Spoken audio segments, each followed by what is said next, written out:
Telugu film करी है। Police का मैंने रोल किया है, मेन लीड है उसमें। एक्टर अली गोनी हैं, करण हैं, ये करे थे। तो कुछ मेरे जो कास्टिंग डायरेक्टर्स हैं उन्होंने मुझे बोला भी कि हमने आपकी प्रोफाइल देखी, उस पे आपने लिखा हुआ है कि I am the follower of Jesus Christ, और आपने काफ़ी सारे मतलब चर्च के डाल रखे, बिकॉज मैंने संडे वाला ऐसा डाला था कि the best way to start your Sunday, और मैंने चर्च का वो कुछ शेयर किया हुआ था। उन्होंने मुझे बोला था कि आप ये सब हटा दो, ये सब मत रखो, नहीं तो आपको काम नहीं मिलता रहेगा।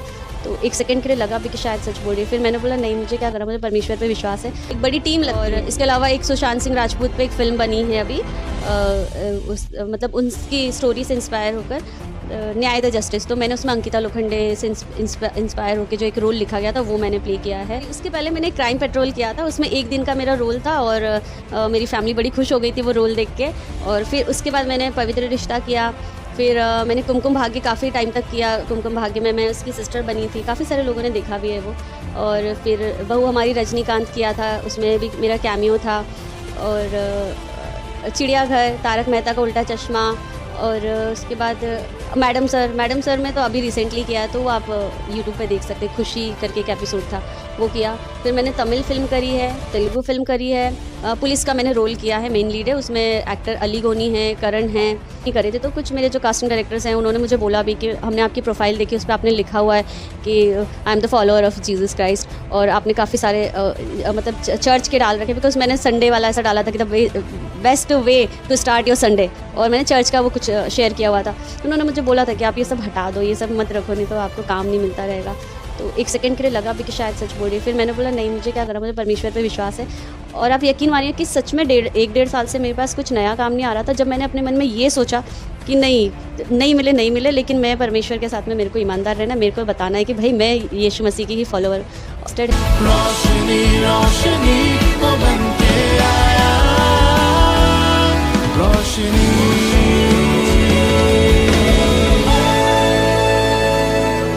और मैं बहुत शुभकामनाएं देना चाहती हूँ आपके चैनल को। आप लोग इतना अच्छा काम कर रहे हैं, प्रभु आपको आशीष दे। और मेरा नाम खुशी आनंद है, और रेबेका भी है मेरा नाम। तो कहीं कहीं पे खुशी आनंद, कहीं पे रेबेका आनंद, आप देख सकते हैं। तो मैं एक हिंदू ब्राह्मण फैमिली से बिलोंग करती हूँ, और अभी भी करती हूँ, इसीलिए मैं क्लियर कर रही हूँ कि हिंदू ब्राह्मण फैमिली से बिलोंग करती हूँ। बिकॉज लोगों को लगता है कि अगर आप बिलीवर बन गए हो, प्रभु का समाचार अगर आपने एक्सेप्ट किया है, तो आपको आपकी जाति बदलना पड़ेगी, आप क्रिश्चियन बन जाएंगे। लेकिन बाइबल में कहीं पर भी नहीं लिखा हुआ है कि यीशु मसीह क्रिश्चियनों का भगवान है। बाइबल में जैसे क्लियरली लिखा है कि परमेश्वर ने जगत से इतना प्रेम किया कि अपना इकलौता पुत्र दे दिया, तो वो पूरे जगत से किया है। वहाँ पे नहीं लिखा है कि क्रिश्चियनों से इतना प्रेम किया है कि इकलौता बेटा दे दिया है। तो पूरे जगत में हम आप सभी आते हैं, परमेश्वर सभी से बहुत प्यार करते हैं, और इसीलिए मैं अभी भी खुशी आनंद हूँ। मेरे जो हस्बैंड हैं वो विक्रांत आनंद है अभी तक। तो आपको आपके धर्म बदलने की ज़रूरत नहीं, आपके सिर्फ कर्म बदल जाते हैं जब आप यीशु मसीह में आते हैं तो। और मैं इंदौर से हूँ, और हमारी फैमिली मतलब प्रॉपर ब्राह्मण वाला जो एटमॉस्फेयर है, जो एक हिंदू फैमिली का जो एटमॉस्फेयर है, मैं वैसे एटमॉस्फेयर में पली बड़ी हूँ। और हर तीज त्यौहार पे जैसे सारे लोग सेलिब्रेट करते हैं वैसे। और मुझे भी सिर्फ इतना पता था कि जैसे बाकियों को पता होता है जो यीशु के बारे में नहीं जानते, कि एक भगवान है जो क्रॉस पे लटका रहता है, और वो भी एक भगवान है भी। लेकिन ये मुझे अब पता चला कि वो ही और भी में बहुत फ़र्क है। ये फ़र्क मुझे अब समझ में आया है। तो यीशु मसीह के बारे में मुझे यही लगता था कि क्रिश्चियनों का एक भगवान है, और हम ऐसे चर्च जाते हैं, वहाँ पे ऐसे प्रेयर करते हैं, और तो इस तरह से। तो बस यही पता था मुझे। और मैं जब बहुत छोटी थी तो काफ़ी सारी चीज़ें जब मैं मेरी मम्मी को करते देखती थी, तो मेरे मन में बहुत सारे क्वेश्चंस आते थे कि मम्मी ये ऐसा क्यों है? अगर आप मतलब first of all as a girl मैं बता रही हूँ कि मैं लड़की हूँ, तो मतलब हम औरतों को जो भी हम लोग एक मंथली जो हमारा साइकिल होता है कि हम 3 दिन भगवान को छू नहीं सकते, कुछ कर नहीं सकते। तो उस बारे में मेरी मम्मी को मैं बोलती थी कि मम्मी ऐसा क्यों होता है? तो हाँ बेटा बस ऐसा होता है। तो इस तरह के मेरे दिमाग में काफ़ी सारे क्वेश्चंस रहते थे, क्योंकि मैं ये बोलती थी कि मम्मी अगर मैं आज से टच नहीं कर सकती, इन द सेंस जो चीज़ जो थी, जो ब्लड है वो तो मेरे पेट में कल रात को भी था वो अब बाहर आया है। तो मतलब कि ऐसे कैसे कि मैं कल पवित्र थी और आज अपवित्र हो गई हूँ। तो ऐसे बहुत सारे सवाल थे जिनके आंसर मुझे नहीं मिलते थे और मम्मी एक्सप्लेन भी नहीं कर पाती थी। फिर लेकिन जब मैंने बाइबल पढ़ी तो बाइबल में मुझे समझ में आया कि हमारा प्रभु कभी भी भेदभाव नहीं करता है। वो जो एक स्त्री थी जो 12 साल से जिसको ये बीमारी थी, उसने प्रभु यीशु के कपड़े को छुआ था और प्रभु ने पूछा कि किसने मुझे छुआ, और मेरे अंदर से हाँ पावर निकला। और वो स्त्री में मतलब इतनी डेयरिंग थी। आज तो हम लोग खुल के बहुत बातें कर लेते हैं, लड़कियां खुल के बातें करती इन सब चीज़ों पे। हम लोग ऐड भी देखते हैं सैनिटरी के, ये सब मतलब आजकल बहुत खुल के बातें होती है। लेकिन ये उस ज़माने की बात है जब शायद ये चीज़ों को कोई लड़की एक्सेप्ट नहीं कर सकती थी, लेकिन वो लड़की ने वहाँ पे उस स्त्री ने उसको उस बात को एक्सेप्ट किया कि वो मैं थी प्रभु, मैंने आपको छुआ था। तो प्रभु ने उसको सिर्फ वो उसको उसी टाइम चंगाई दी है। तो मुझे ऐसी काफ़ी चीज़ें समझ में आई और मुझे बहुत अच्छा भी लगा, सुकून मिला। तो बाइबल के बारे में बस यही बोलना चाहती हूँ कि मैं जब मुंबई में आई और मैंने एक फ़िल्म करी थी साउथ की, फर्स्ट मेरी तमिल फ़िल्म थी। तो तमिल फ़िल्म मैंने वहाँ पे की थी। तो मैंने वहाँ पे देखा, क्योंकि साउथ में मैंने देखा काफ़ी सारे क्रिश्चियंस होते हैं, काफ़ी सारे चर्च होते हैं। तो मेरे को स्टार और ये लोग जो थे वो मतलब प्रेयर करना ये सब तो थोड़ा-सा मुझे पता चला था वहाँ पे। और उसके बाद में फिर मैं मुंबई आई। मुंबई में एक मैं टीवी शो कर रही थी DD1 का, जिसमें मेरी मम्मी बनी थी वैष्णवी जी, वैष्णवी महंत। और उनका शादी के बाद उनका नाम है वैष्णवी मैकडॉनल्ड, जो शक्तिमान में गीता विश्वास बनती थी। वो एक बिलीवर हैं और वो बहुत अच्छी मतलब प्रभु का प्रचार करती हैं। परमेश्वर उन्हें बहुत आशीष दे। तो वो मेरी मदर बनी थी इसमें। और जब हम लोगों का ऐसा फ्री टाइम रहता है, मेकअप रूम रहता है, तो मैंने देखा कि वो काफ़ी सारे लोगों के लिए प्रेयर कर रही थी। जो नॉन बिलीवर थे वो उनके पास आके प्रेयर करवा रहे थे, बोल रहे थे कि अरे आपने उस दिन प्रेयर करी थी तो हमको बहुत रिलीफ मिला था।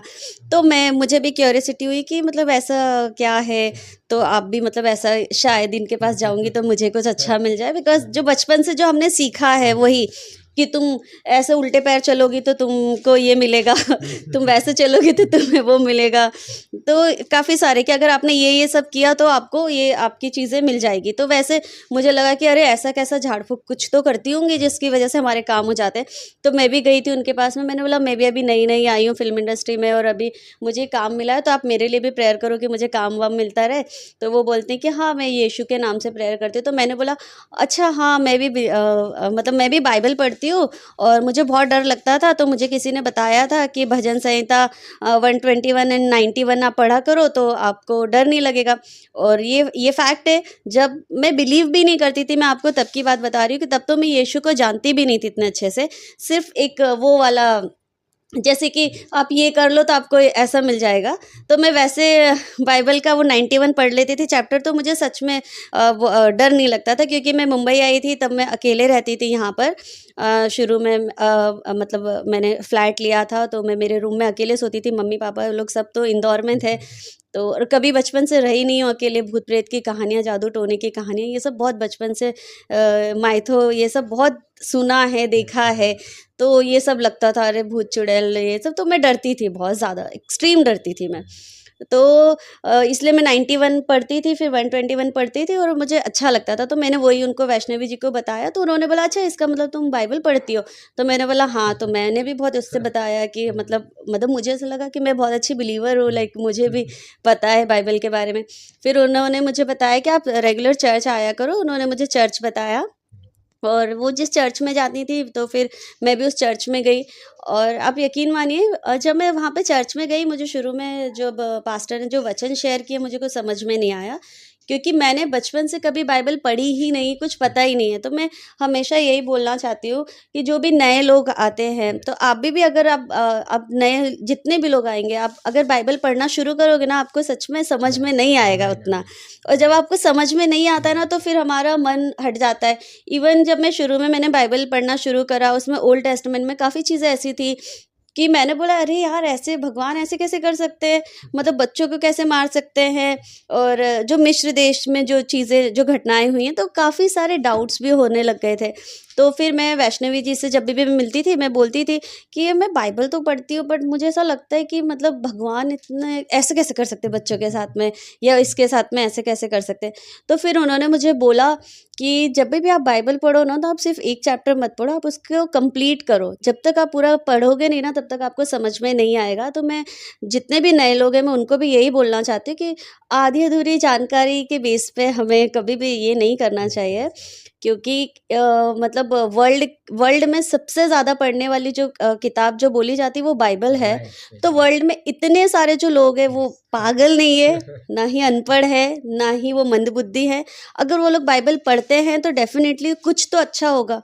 मैं ये नहीं बोल रही हूँ कि नहीं नहीं बाकी चीज़ें गलत है, लेकिन कुछ तो अच्छा होगा, कुछ तो उन्हें सही लगा होगा जो इतने लोग बाइबल पढ़ते हैं। तो बाइबल आप शुरू से आखिरी तक पढ़िए। और शुरू में जैसे मैं बता रही थी कि मैं जब चर्च जाती थी तो शुरू में मुझे इतना समझ कुछ नहीं आता था कि वो पास्टर क्या बोल रहे हैं, क्योंकि वो तो अपना कंटिन्यू करते थे, जो चैप्टर है वो कंटिन्यू करते थे। लेकिन मुझे सबसे अच्छी जो एक चीज़ लगी थी वो थी वर्शिप। तो जितने भी नए जो बिलीवर होते हैं मैं उनको यही बोलना चाहती हूँ कि आप जब वर्शिप, क्योंकि बहुत सारे लोग रहते हैं कि हम लेट जाएंगे, अरे मतलब आधा घंटा तो वर्शिप चलेगा, आधे घंटे बाद वचन शेयर होंगे, उसके बाद हमारे नाम से प्रेयर होएगी तो हम तब चलते हैं। लेकिन मैं आपको ये बोलना चाहती हूँ कि आप वर्शिप में ज़रूर जाइए। और मैं मेरी कोई भी जो भी नॉन बिलीवर फ्रेंड्स भी हैं, एक्टर हैं, मैं उनको भी जब भी लेकर जाती हूँ ना चर्च कभी, तो मैं पूरी ये ट्राई करती हूँ कि वो वर्शिप के पहले मेरे साथ चले।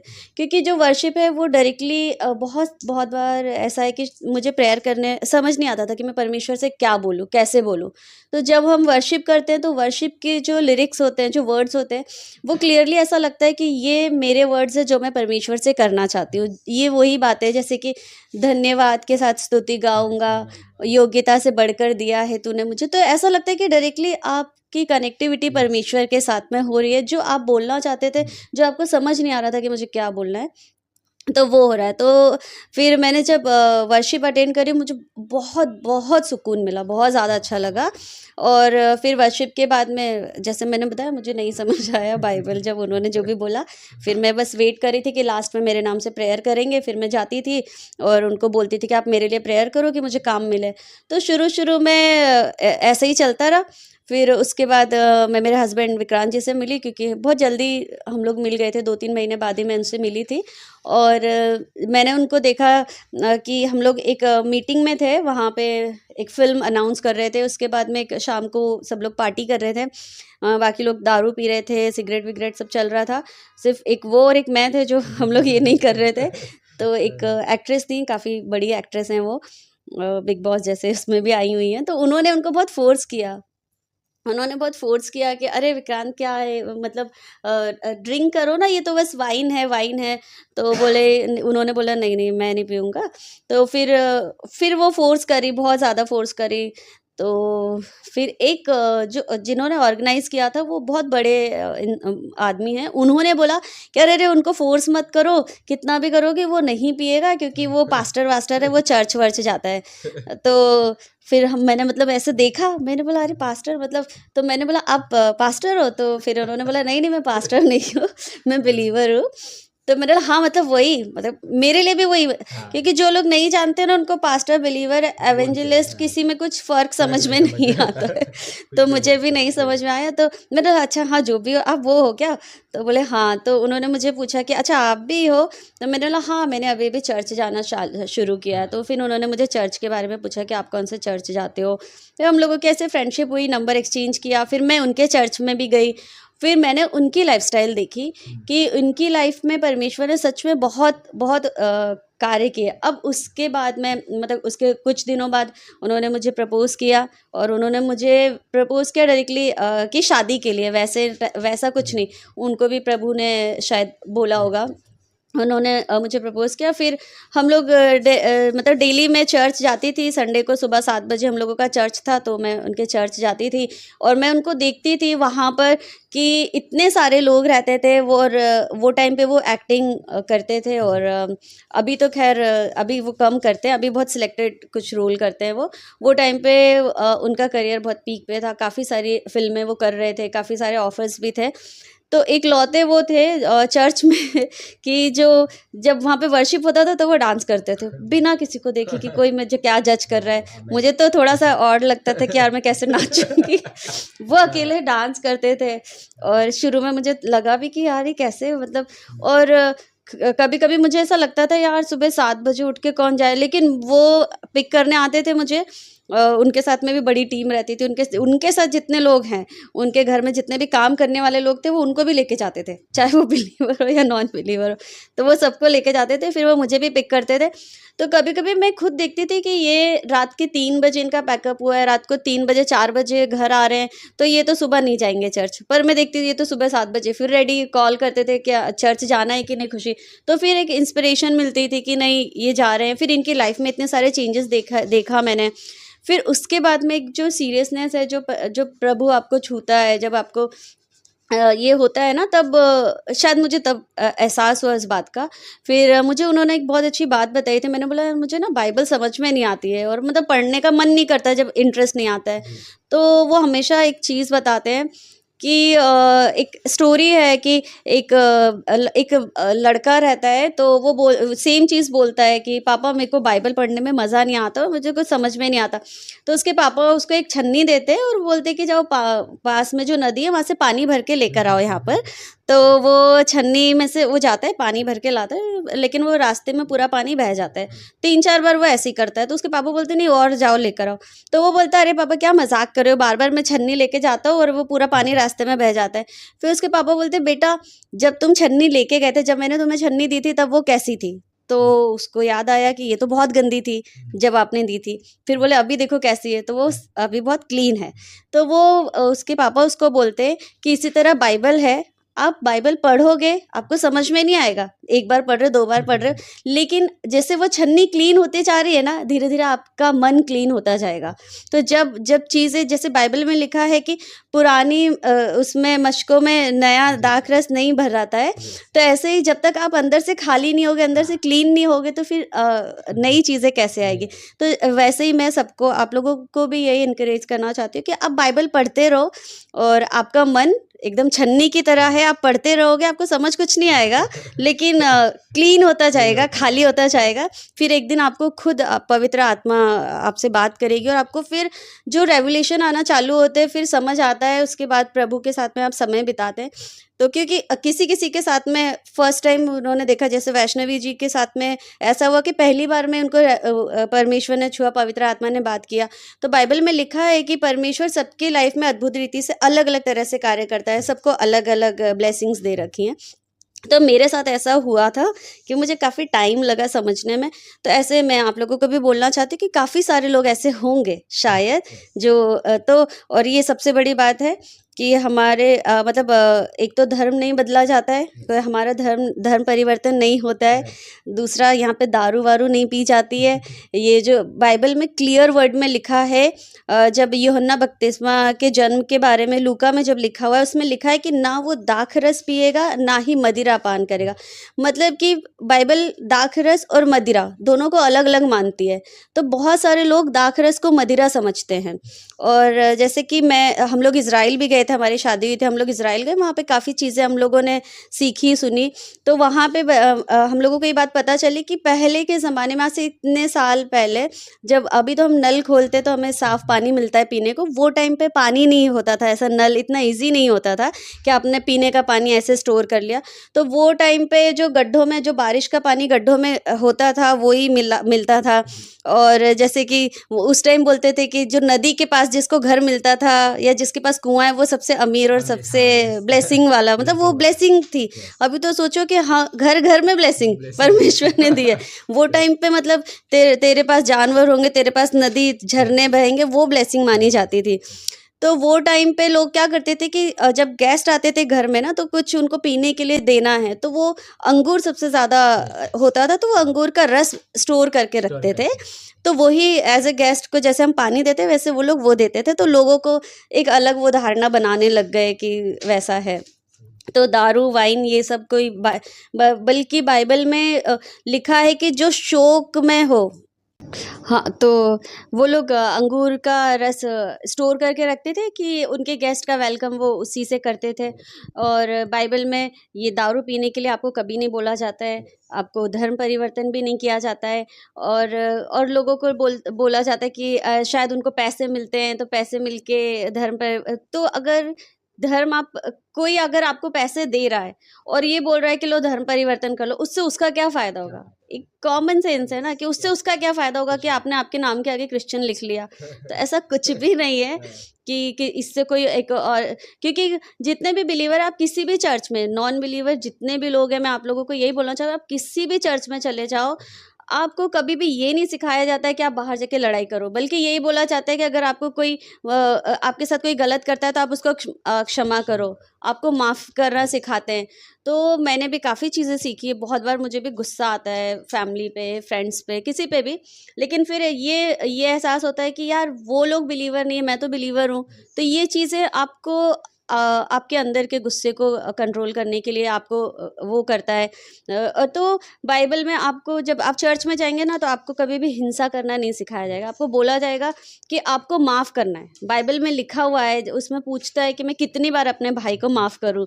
तो परमेश्वर आपको माफ़ करना सिखाता है, प्रेम करना सिखाता है, भेदभाव नहीं करना है, माता-पिता की आदर करना है। बाइबल की जो 10 आज्ञाएँ आप पढ़िए, उससे कोई देश का कोई नुकसान नहीं होने वाला। उसमें कुछ ऐसा नहीं दिखाया बताया गया है कि धर्म परिवर्तन कर दो और जब आप क्रिश्चियन बन जाओगे तो आप शायद बॉम्ब और बंदूक या कुछ लेके पूरा वर्ल्ड उड़ा दोगे, ऐसा कुछ नहीं सिखाया गया है। तो कोई पैसे देके आपको क्यों सिखाएगा कि आप ये करो? तो पैसे, अगर वो लोग पैसे देके सिखा भी रहे, तो आपको सिखा क्या रहे हैं? लोगों से प्रेम करना ही सिखा रहे हैं कि आप लोगों से प्रेम करो।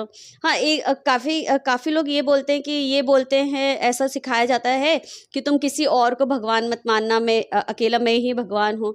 तो मैं उसके लिए, बाइबल के लिए मैं आपको यही बोलना चाहती हूँ कि वो भी परमेश्वर ने आपको इसीलिए वो आज्ञा दी है कि अगर आप में कुछ बुरा, क्योंकि जब अभी भी आप बिलीवर बन जाते हो तो आप एक नया इंसान हो। तो इन द सेंस आपने पहले कुछ, आप में कुछ बुराइयां रही होंगी, आप उससे अपने पापों गुनाहों को मान लेते हो, आप ड्रिंक करते होंगे, या आप कैरेक्टर को लेकर हम लोगों में कुछ प्रॉब्लम होती है, हम वैसे होते हैं, कोई कोई गाली बकता है, कोई गुस्सा करता है, कोई मारता है, मतलब कुछ भी जो हमें बुराई रहती है, जब हम वो सारी, क्योंकि अगर आप बिलीवर बन गए हो तो डेफिनेटली आप में सारी बुराइयां चली गई और आप नए इंसान बन गए हो।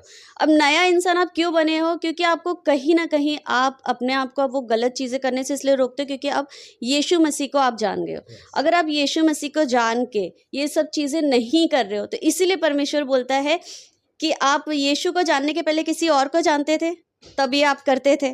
तो यीशु आपको यही बोलता है कि भैया दूर रहो ऐसे से कि अगर आप उसको जानते थे, फिर भी अगर आप वो गलत काम करते थे, इसीलिए प्लीज़ मत जानो अब उसको। अगर आप मेरे को जानते हो और मेरे को जानने के बाद में आप अच्छे इंसान बन गए, तो बस आप मुझे ही जानो। ऐसा ना हो कि आप वापस उसको जान के वापस वो गलत काम करने लग जाओ। तो यीशु मसीह सिर्फ़ क्योंकि बाइबल आपको बताती है आपका शरीर परमेश्वर का मंदिर है, तो मंदिर को आप अच्छा रखो। अच्छा इन द सेंस कि आप पवित्र रखो। वैसे आपकी ये, बल्कि यीशु तो ये भी बोलते हैं कि आपके मन में भी पाप नहीं लाना चाहिए। फिजिकली तो छोड़िए, आप मेंटली भी आपको पाप नहीं लाना है आपके मन में। तो परमेश्वर आपको चरित्र से पवित्र रहना बताते हैं। और आपके मंदिर को, जैसे हम मंदिर को सजाते हैं, तो हमें भी अपने मंदिर को, अपने बॉडी को फिट रखना चाहिए। बाइबल में काफ़ी सारे ऐसी जगह है जहाँ पे हम अपने शरीर को फिट रखने के लिए हमें इंस्पिरेशन मिलती है। तो हमें, क्योंकि देखो हम फिट रहेंगे तो डेफिनेटली हम परमेश्वर के वचनों को शेयर करेंगे। और तो इसीलिए मैं यही बोलना चाहती हूँ कि बाइबल आपको, जब आप चर्च जाएंगे, आपको कभी भी कुछ गलत चीज़ें नहीं सिखाई जाएगी। तो इसलिए आप बिल्कुल डरिए मत। और जब आपको वहाँ पे जाके सुकून ही मिलेगा, आपको कोई कोई गलत चीज़ें नहीं सिखाएगी। तो ये जब मैं भी चर्च में गई, तब मुझे ये चीज़ें समझ में आई। और फिर मैं शुरू में चर्च इसलिए जाती थी कि हाँ, मेरे लिए बड़ा लकी है। उसके बाद मुझे काम मिला, मैंने काफ़ी सारे टीवी सीरियल किए, कुमकुम भाग्य किया, पवित्र रिश्ता, और बहू हमारी रजनीकांत मैडम सर, फिर मैंने फ़िल्में भी बहुत सारी करी। कभी-कभी कुछ-कुछ मैंने ऐसे रोल भी किए हैं कि जो बाइबल के अनुसार नहीं करना चाहिए थे। तो फिर लेकिन तभी मुझे उतना समझ में नहीं आता था, फिर मुझे बाद में एहसास होता था। तो मैं बाइबल की ताकत आपको बता रही हूँ कि ये जो छलनी वाला जो एग्ज़ाम्पल है कि ये चीज़ें है ना, ये आपको कोई कितना भी समझाएगा ना, आपको नहीं समझ में आएगा जब तक आप दिल से ये स्वीकार नहीं करते हो कि ये जो मैं कर रही हूँ ये गलत हूँ, ये मैं कर रहा हूँ ये गलत है। तो जब आप चर्च जाते हो, आप वहाँ पे खड़े होके, क्योंकि बाइबल में लिखा हुआ है कि बाइबल आपका आईना है। तो जैसे एक वास्तविक मिरर में हम आते हैं, रेडी होते हैं, अब हम तो मेकअप करते हैं, हम लोग दिखते रहे, बाल परफेक्ट है, आंखें परफेक्ट है, लिपस्टिक सब कुछ परफेक्ट है, लेकिन ये फिजिकल है। अब जब आप चर्च जाते हो कंटिन्यू, और जब आपसे पास्टर वचन शेयर करते हैं, वचन शेयर करके आपको बताया जाता है कि यीशु मसीह ने आपको कैसे रहना सिखाया है, आपको किस तरह से रहना, आपका चरित्र कैसा होना चाहिए, एक स्त्री कैसी होती है, एक बेटा कैसा होता है, कैसा होता है। तो जब हम बाइबल के उस आईने में खुद से कंपेयर करते हैं कि यार जो पास्टर बोल रहे हैं मैं वैसा तो हूँ नहीं, तो मतलब आपने मिरर में देखा कि मतलब बाल ऐसे नहीं होना चाहिए, बाल सही करना है मुझे, मेरी चाल सही करनी है। तो वो बाइबल जो चर्च और बाइबल है वो आपका मिरर है। तो आप डेली जब आप उसमें जाते हो तो आप खुद को देखते हो और खुद को आप रिपेयर करते हो। जैसे मैं हमेशा बोलती हूँ कि हर एक मशीन के साथ में एक मैनुअल बुक होती है, तो ऐसे ही हम एक मशीन है। परमेश्वर ने हमको जब बनाया था तो हमारे साथ एक मैनुअल बुक भेजी है, वो है बाइबल। तो आपके शरीर में जो भी प्रॉब्लम है, जो भी गलतियां हैं, आप उस मैनुअल बुक को जब भी पढ़ोगे आपको क्लियर पता चल जाएगा, भाई ये मेरे साथ ऐसा इसलिए है, मैं ये गलत कुछ तो कर रहा हूँ। तो आप उस मैनुअल बुक को आप पढ़ो और अपने आप को करेक्ट करो। तो वैसे करके मुझे धीरे-धीरे काफ़ी चीज़ें समझ में आई कि नहीं, मुझे ऐसे नहीं, ऐसे करना है। कभी-कभी लगा भी कि यार अगर मैंने ये काम छोड़ दिया तो फिर मुझे नहीं मिलेगा। तो सही में नहीं मिला। ऐसा मैं नहीं बोल रही कि नहीं वो मैंने छोड़ दिया तो मुझे और बड़ा मिल गया। बहुत बार ऐसा हुआ कि नहीं मिला, लेकिन मुझे बहुत टाइम बाद कुछ ऐसे काम मिले जिसके लिए मैंने कोई मेहनत ही नहीं करी। तो मैं आपको वही बता रही हूँ, परमेश्वर आपकी मेहनत देखता है और आपकी ईमानदारी देखता है। आप ईमानदार रहेंगे प्रभु के साथ में, तो आप जिस चीज़ के लिए मेहनत कर रहे हो सकता है वो आपको उस टाइम ना मिली, लेकिन परमेश्वर ने आपके लिए कुछ और ऐसी चीज़ रखी जिसके लिए आपने मेहनत नहीं करी, वो आपको ज़रूर मिलेगा। तो इस तरह से मुझे काफ़ी सारे काम मिलते रहे। फिर मेरी बेबी हुई, मैं मेरी बेटी के बारे में भी गवाही देना चाहती हूँ कि 7 मंथ में मतलब प्री मैच्योर हुई थी वो। तो 7 मंथ तक सब हेल्दी था, सब कुछ ठीक था। फिर डॉक्टर ने बोला कि उसको ऑक्सीजन सप्लाई बंद हो गया है उसको, और बच्चे को मतलब उसको ऑक्सीजन नहीं मिल रहा है, और मतलब शी इज़ मतलब सर्वाइव नहीं करता बच्चा। तो अब 7 मंथ है, तो वो सर्जरी करके निकालने को बोल दिए थे। तो फिर हम लोगों को यकीन नहीं हुआ। अब मुझे तो बिल्कुल ही नहीं हुआ। मैंने बोला कि नहीं, ऐसे कैसे हो सकता है, बिकॉज़ शादी के बाद हम लोग इज़राइल गए थे, मैंने वहीं कंसीव भी किया था, और हम दोनों ने वहाँ पे घुटने टेक के प्रेयर किया था कि हमारा जो भी बच्चा रहे परमेश्वर आपकी ओर से हो। तो मैंने बोला कि ऐसा हो ही नहीं सकता है, मैं तो प्रेयर करके आई हूँ, ये बच्चा तो प्रेयर से हो रहा है, ऐसे कैसे हो रहा है? और मेरे हस्बैंड को मैं रो रही थी और मैं बोल रही थी कि अरे ऐसे कैसे, तुम तो रोज़ प्रेयर करते हो, ऐसे कैसे हो सकता है, हमारे साथ ऐसा नहीं हो सकता। तो उन्होंने वो मतलब वो बहुत काम थे, उनको बहुत ट्रस्ट था परमेश्वर पे कि ऐसा नहीं होगा। मैंने बोला कि अब वो तो डॉक्टर तो बोल रहा है कि उसको तो ब्रेन में सप्लाई नहीं हो रहा है ऑक्सीजन, उसका जो बॉडी है बोले जो थोड़ा बहुत है वो सिर्फ बच्चा सर्वाइव करने के लिए अपने ब्रेन में ले रहा है। वो सारी रिपोर्ट्स मेरे पास रखी हुई हैं अभी भी, तो सर्वाइव करने के लिए सिर्फ ब्रेन में ले रहा है, उसकी बॉडी डेवलप नहीं हो रही है, गर्दन के नीचे तक उसका कुछ भी नहीं डेवलप हो रहा है, उसको कुछ ना ब्लड सर्कुलेशन है ना फूड, कुछ नहीं मिल रहा है। तो मैंने बोला डॉक्टर तो बोल रहा है, तो उन्होंने बहुत ट्रस्ट किया, मुझे भी ट्रस्ट था और थोड़ा कॉन्फिडेंस भी कि नहीं ऐसे कैसे हो सकता है, मैं तो कुछ गलत नहीं किया। ऐसे हम बिलीवर भाई बहनों की लाइफ में बहुत बार ऐसी चीज़ें होती है कि हम लोगों को ऐसा लगता है नहीं यार ऐसे कैसे मेरे साथ हो सकता है, मैं तो चल रहा हूँ प्रभु के साथ। लेकिन यही है कि आप प्रभु की चीज़ों पे डाउट मत कीजिए, प्रभु के साथ बने रहिए। फिर उसके बाद में मेरी बेबी हुई, ऑपरेशन हुआ, और जो डॉक्टर को ऐसा लग रहा था कि मतलब वो उन्होंने मेरी हेल्थ के लिए बोला कि मतलब ऐसे बेबी को आप पेट में नहीं रख सकते, उसको बाहर निकालना पड़ेगा, तो उसलिए उन्होंने बोला था, तो उनको कोई उम्मीद नहीं थी। फिर उसको जैसे ही वो पैदा हुई तो हम लोगों को 1 सेकंड के लिए दिखाया और फिर उसको दूसरे हॉस्पिटल में जो बच्चों का रहता है स्पेशलिस्ट, वहाँ पे ले जाके उसको रख दिया। मैंने पूछा कि मेरा बेबी कैसा है? तो बोले नहीं, नहीं ठीक है वो, अभी हम लोग को उसको मतलब 1.5 केजी की है वो, तो 2.5 किलो के बच्चे सर्वाइव करते हैं, तो वो तब तक उसको 1 महीने तक, क्योंकि 7 मंथ में हो गई है तो उसको 1 महीने तक हम वेंटिलेटर में उसमें रखेंगे, जो NICU में रखेंगे। तो हमने बोला ठीक है, अभी जैसा भी हो। तो अब हम लोग फैमिली में भी सब एक दूसरे को देख रहे हैं कि यार ऐसे कैसे हो गया, हम तो इतनी प्रेयर करते हैं, सब कुछ करते हैं ये भी। फिर अब यकीन मानिए, प्रभु का बहुत बहुत धन्यवाद हो। दूसरे दिन वहाँ पे से बच्चों का जो जहाँ पे इसको रखा गया था वहाँ से कॉल आया कि अरे आपके बच्चे को हमने कल रात को ही उसका ऑक्सीजन निकाल दिया था और देख रहे थे कि वो सांस ले पा रही है कि नहीं, तो वो सांस ले रही थी। और आज हम लोगों ने ये देखा कि वो दूध पी पा रही है, यानी तो वो हम लोग ने उसको दूध पिलाया, वो दूध भी पी पा रही है। लेकिन आज हम लोग और उसको ऑब्जर्वेशन में रखेंगे, आप कल इसको डिस्चार्ज करवा लो। तो हम लोगों ने बोला नहीं नहीं, आप एक और दिन रख लो। तो फिर उसको 2 दिन उसमें रखा, फिर तीसरे दिन उन लोगों ने उसको डिस्चार्ज कर दिया। और जब वो वहाँ पर गई, उसके आसपास के क्योंकि मम्मी जाती थी देखने में, तो एडमिट थी, तो उसके आसपास काफ़ी सारे बच्चे थे, सिर्फ एक ही उसका खाली था जो, तो ये इसको जाके वहाँ पे लिटाया गया था। और बाकी सारे बच्चे, जब मैं इसको लेने गए थे तब मैं भी गई थी, तब मैंने देखा कि मेरा बच्चा अकेला था वहाँ पे। तो डॉक्टर ने बोला आपकी बेटी बहुत लकी है, सारे बच्चे गए।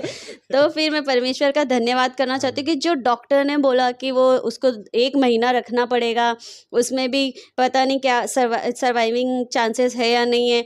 फिर उसके बाद में डॉक्टर ने मुझे बोला कि मतलब एक जैसे साइकोलॉजी आपको है ना समझाया जाता है जब ऐसे कुछ होता है, तो कि आप प्रिपेयर रहो, मेंटली प्रिपेयर करने के लिए बिल्कुल एकदम सीरियस। उसमें मुझे ना पहले मैं आपसे कुछ बात करना चाहती हूँ, अपने आप को आप रेडी करो, ऐसे ऐसे करके डॉक्टर ने मुझे समझाया कि आपका बच्चा जो है वो बाकी बच्चों से अलग है, वो प्री मैच्योर है, तो बाकी बच्चों से ब्रेन में भी वो थोड़ा कम रहेगा, फिजिकली वो कम रहेगी जैसे बाकी बच्चे, और वो बहुत वीक होगी, उसकी इम्यूनिटी बहुत वीक होगी काफ़ी चीज़ों से, तो आप ऐसे प्रिपेयर रहना। तो पर परमेश्वर का बहुत बहुत धन्यवाद हो कि विदिन 6 मंथ जब हम उसको बच्चों के डॉक्टर के पास लेके जाते थे, तो 6 महीने बाद वो डॉक्टर खुद भूल गई थी, उसकी इतनी अच्छी हेल्थ थी कि वो प्री मैच्योर है। तो वो मैंने याद दिलाया कि मैम ये तो प्री मैच्योर थी। तो क्योंकि वो जो बाकी बच्चे हैं उनके तरह इक्वली उसका मतलब मेंटली और फिजिकली वो बढ़ रही है, और उसके डैडी के साथ रोज़ रात को वो प्रेयर करके सोती है। अगर वो प्रेयर करना किसी दिन भूल गई और वो सो गई, तो आधी रात को उठ के बोलती डैडी मैं प्रेयर करना भूल गई थी आज। तो मैं परमेश्वर का बहुत धन्यवाद करती हूँ कि परमेश्वर ने मुझे ऐसा बच्चा दिया है जो प्रेयर करती है, और वो अभी ऐसे सबके लिए प्रेयर करती है कि जिनके पास घर नहीं उन्हें घर देना। कभी न्यूज़ देखती है उसके डैडी के साथ, तो वहाँ पे भेड़ियों ने हमला किया है, तो यीशु मसीह भेड़ियों से बच्चों को बचाना। तो मतलब है ना, एक फ़ील होता है कि इज़राइल से परमेश्वर ने जो मुझे आशीष दी है। तो मैं आप सबसे भी रिक्वेस्ट करूँगी कि आप लोग भी प्रेयर करना बच्चे के लिए, कि ये परमेश्वर के राज्य के लिए बहुत कार्य करे, जो हम लोग भी नहीं कर पाई उससे भी ज़्यादा कार्य करे और लोगों के लिए आशीष का कारण रहे।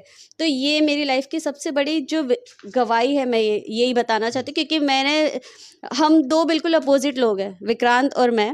विक्रांत की लाइफ में बहुत सारे मिरेकल्स हुए ऐसे, जैसे हाथी वाला इंसिडेंस हुआ है इनके साथ में, तो बहुत सारे ऐसे कि लोग बिलीव नहीं करते वैसे। और मेरी लाइफ में ऐसा कुछ हुआ नहीं था, मैं बिल्कुल अपोजिट हूँ, कि मतलब मेरी लाइफ ऐसा नहीं है कि मैं बिलीवर बनने के पहले हम लोग बहुत दुखी थे तो अचानक से हमारे घर में पैसों की बाढ़ आ गई, या मेरे घर में कोई बहुत बीमार था तो वो चंगाई हो गया, इसीलिए ऐसा कुछ नहीं हुआ। बस ऐसी मन में ऐसा फील हुआ कि यही परमेश्वर है, यही सच्चा परमेश्वर है। और अपने आप ये हम दोनों हस्बैंड वाइफ एक जीता जाता एग्जाम्पल है कि परमेश्वर हर तरह के लोगों को चुनता है। परमेश्वर का कार्य करने का तरीका सबकी लाइफ में अलग अलग होता है। तो ये मेरी लाइफ में बहुत बड़ा मिरेकल हुआ था। उसके बाद परमेश्वर ने बहुत छोटी छोटी चीज़ें हमारी लाइफ में करी है। और मैं वही बोलना चाहती हूँ कि देखिए, डॉक्टर के भी बस में होता है आपको स्लीपिंग पिल्स दे के वो सुला सकता है, डॉक्टर आपको सुला सकता है, लेकिन सुबह उठने की गारंटी वो भी नहीं दे सकता। ऐसी कोई पिल्स नहीं बनाई है डॉक्टर ने, वैज्ञानिकों ने, किसी ने भी, कि वो आपको अगर आप सुबह नहीं उठ पा रहे हो तो आपको गोली खिलाए और आप उठ जाओ, या इंजेक्शन लगाए आप उठ जाओ। वो सिर्फ और सिर्फ एक ही है, वो परमेश्वर है जिसने हमारे अंदर सांस फूकी है, वही हमें दूसरे दिन उठाता है। तो फिर जब भी रात में आप सोते हो तो प्लीज़ आप प्रेयर करके सोइए कि परमेश्वर, यदि आज रात्रि आपका आगमन होता है तो जैसे क्योंकि यीशु मसीह ने जो तीसरा जो चोर था उसने अंगीकार किया था और उसको बोला था कि आज ही तो स्वर्ग में होगा मेरे साथ में। उसने ये नहीं बोला कि मुझे यहाँ से छुड़ा दो, अगर तू सच्चा परमेश्वर है तो मुझे यहाँ से छुड़ा दो।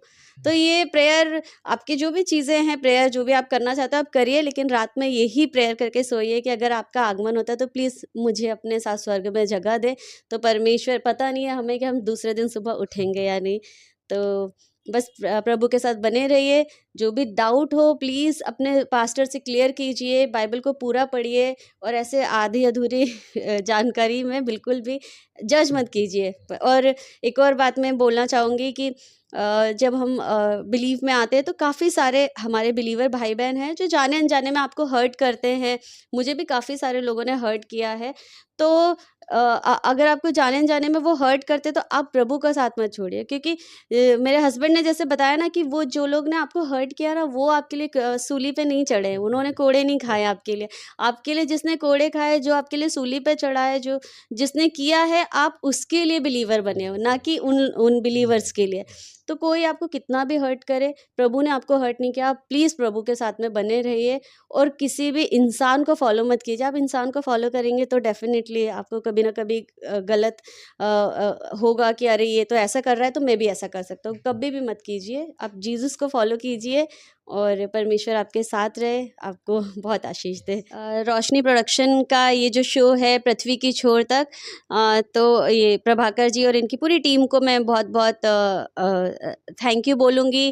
कॉन्ग्रेचुलेशन कि आप इतनी मेहनत भी कर रहे हैं। आप ऑल द बेस्ट, परमेश्वर आपको बहुत आशीष दे इसके लिए। जैसे मैंने शुरू में कहा था कि मुझे पता है एज ए एक्टर कि इन सब चीज़ों में कितना मतलब कितना टाइम देना पड़ता है, आपको फाइनेंशियली भी काफ़ी चीज़ें मैनेज करना पड़ती है, बिकॉज एक बड़ी टीम लगती है और हर एक टीम जो है, हमारी टीम मेंबर है, अगर अपना अपना काम छोड़कर वो लोग आ रहे हैं तो उनकी भी फैमिली उनके पीछे होती है।